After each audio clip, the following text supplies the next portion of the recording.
which are all recent discoveries. He says, Subhanalladhi khalaq al-azwaja kullaha. He says, glory be to him who has created mates of everything. Mimma tumbitul ardu, of that which the earth produces, the vegetable kingdom.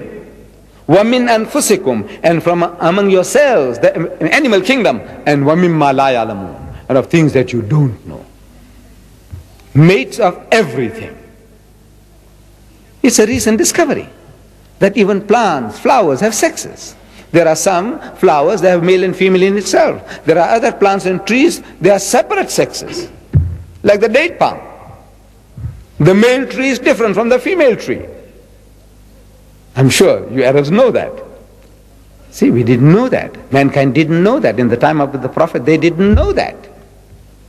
Our Nabi Kareem sallallahu alaihi wasallam in Medina, he saw some Arabs, some of his children, the Arabs, little children, they were taking some flowers from the male tree and they were hitting on the female plant.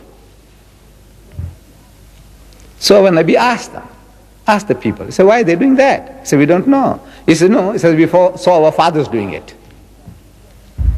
Now this was the pet explanation for all the superstitions. They're worshipping idols and images. So why? So we found our fathers doing that. When you do such and such a thing, you know, and horrible things, he said, why? He said, we saw our fathers doing that. So Allah says, even if your fathers were ignorant fools, so now it seems like superstition. You're taking one plant and beating onto the other plant. It looks like superstition. So he says, stop it. See, the same type of argument which you use for your idols, your idol worship, now using for this. Stop it. And so they stopped it. And there was a crop failure that year in Medina. Very meager crop. So they came complaining to him. He said, oh Muhammad, look what you told us to do, and look as a result. Look at our dates. So when Nabi Kareem sallallahu alaihi wasallam, he said, look, you carry on with your beating of the plant. He didn't know, I don't know whether he knew, that this is a male plant and this is a female plant. They, Arabs, somehow they discovered by accident that sometimes when our children did that and that tree bear fruit in abundance. So he said, right, it's very good. So very good. They started doing it, keeping it going. Now they discovered, says, no, if you don't do that, because they didn't know about pollination, that the insects and the bees and the wind was doing the job, but it's not as good as you doing it physically, bringing them together, because the male plant can't come and walk and meet the female plant. Same thing in the pawpaws. It's a papaya, pawpaws, beautiful fruit. You see, I planted, I love this fruit.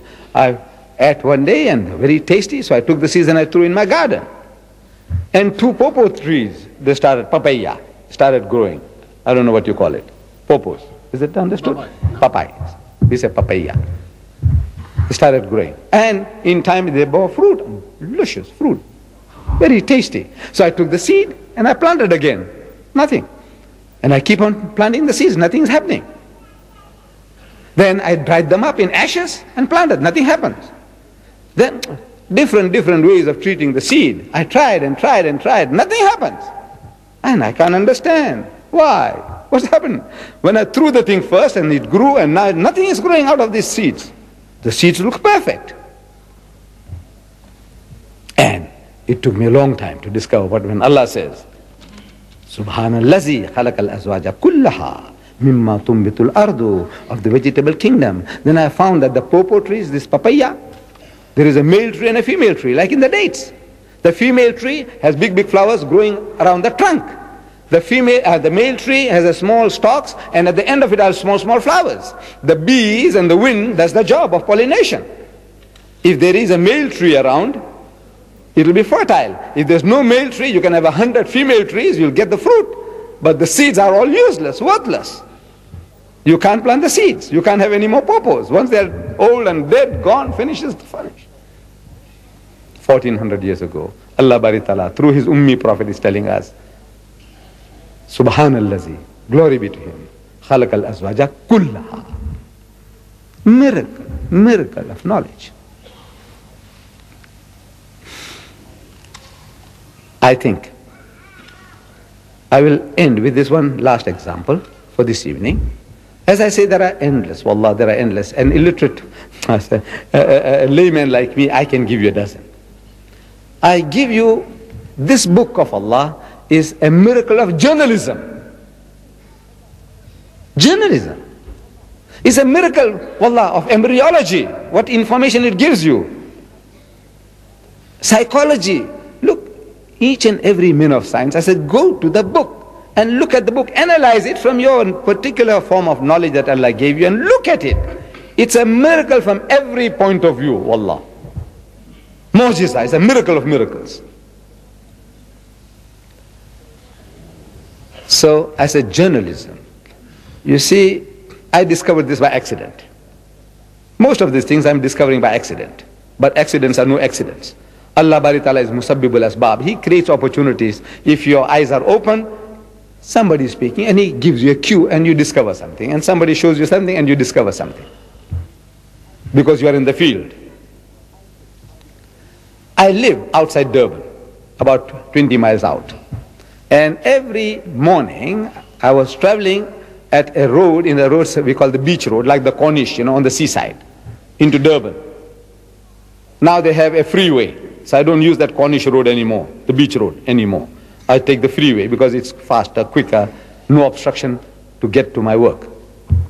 So on the old road, I remember very, very distinctly that at a certain intersection, there was a news vendor, early morning newspaper, and he had a placard, every morning a new placard, trying to sell his newspaper. So while driving, I read the placard, and I make up my mind, the newspaper is not worth buying today. I don't want to buy the newspaper. According to the placard, what they're offering me, the news inside, I'm not interested. So I park my car in Durban, in the city. This is just on the outskirts of the city.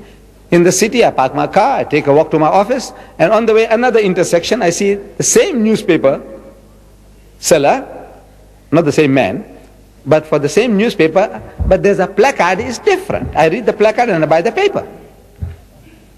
The same morning paper. The placard is different. Again it happens and again it happens. I don't want to buy and I buy. I don't want to buy and I buy. And I'm trying to think, why does it happen like that? I didn't want to buy and I bought. Why? So I said, yeah, right. I got the joke. The joke was that the place where at the intersection I'm talking about, on the Corniche, is a white area. Europeans, they live. So you are separated into races. And that placard is catering for white readership. They are trying to bait the white man to buy the paper. Placard that will appeal to him, the white man. It doesn't interest me. Talking about Zola Bud, one of our girl runners. I'm not interested in Zola Bud. So, says, man, she won, so what? Something else about some white, so Gary player, he won $1 million for his God. So what? I'm not interested. But as soon as I come into town, the Indian area, see, we are separated into races. And the placard there, same morning paper, but the placard there is something that appeals to me, so I buy. The newspaper is the same, not two different newspapers. But within it, there are different articles, different subjects, different topics. So they are now fishing. For the whites, a different placard. For the Indians, different placard. For the Africans, different placard. For the coloreds, different placard. What the fish will bite. They know how to catch fish. So I said, right, that is the game. Why I'm getting caught out. I don't want it and I buy it.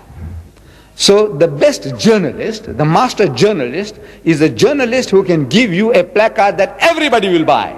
Not 4 different placards. He writes articles, he writes about topics, and if he advertises that one placard, he says the Pakistani will buy, the Bangladeshi will buy, the Arab will buy, the American will buy, everybody buys. If you can have a journalist like that in the Khalij Times or in the Gulf News, the newspaper owners will never let the man go. You know that?